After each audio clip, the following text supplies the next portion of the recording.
Shalom, selamat siang. Di sini saya Merly Zevanya Kuntadi dari kelas 11 TKJ 1 nomor absen 20 ingin mempresentasikan pemahaman saya mengenai bab 5 yaitu tentang pernikahan dalam perspektif Kristiani.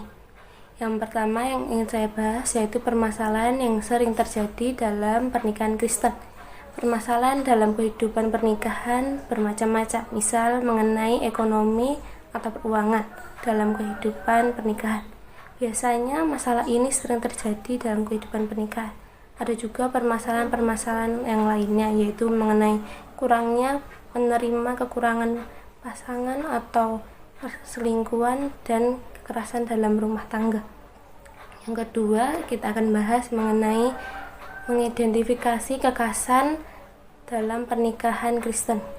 Kekerasan dalam pernikahan Kristen yang saya pahami yaitu menjadikan Kristus sebagai pusat dalam pernikahan untuk dapat berakar, bertumbuh, dan berbuah bersama, juga saling mengasihi satu sama lain, karena tanpa didasari oleh kasih tidak ada apa-apanya. Selanjutnya kita akan bahas tentang pentingnya mempersiapkan pernikahan Kristen. Hal ini penting bagi pasangan yang akan melangsungkan pernikahan. Juga hal ini penting bagi gereja supaya cita gereja sebagai keluarga Allah, agar keluarga Kristen dapat dijaga dan menerapkan kehendak Allah. Hal yang perlu dipahami dalam mempersiapkan pernikahan Kristen yaitu pemahaman mengenai pernikahan hanya main-main, melainkan yaitu lembaga yang dikuduskan Tuhan. Yang kedua, mengikuti pembinaan persiapan pernikahan Kristen. Yang ketiga, persiapan jangka panjang dan jangka pendek. Yang keempat, mengenai pentingnya komunikasi dalam hubungan pernikahan. Saat ingin melakukan pernikahan, pasti kita mengharapkan hidup yang bahagia dan saling mencintai. Harapan itu memang bagus dan indah, namun tidak mudah untuk dicapai. Mengapa? Salah satunya karena kurangnya berkomunikasi.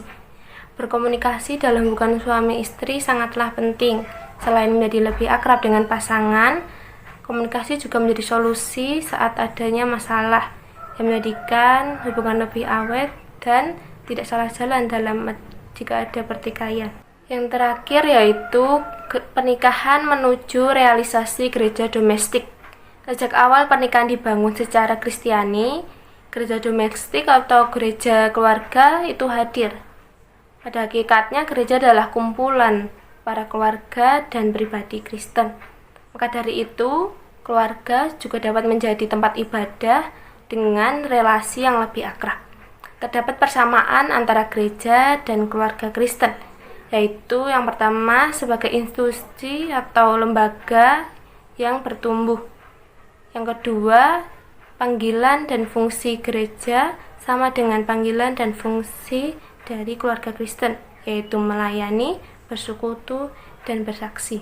Kesimpulannya yaitu pernikahan bukanlah suatu hal untuk dipermainkan.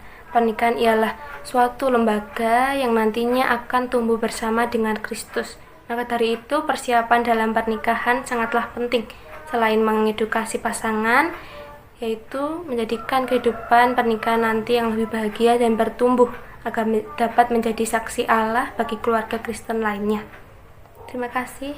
Jika ada salah-salah kata, mohon maaf.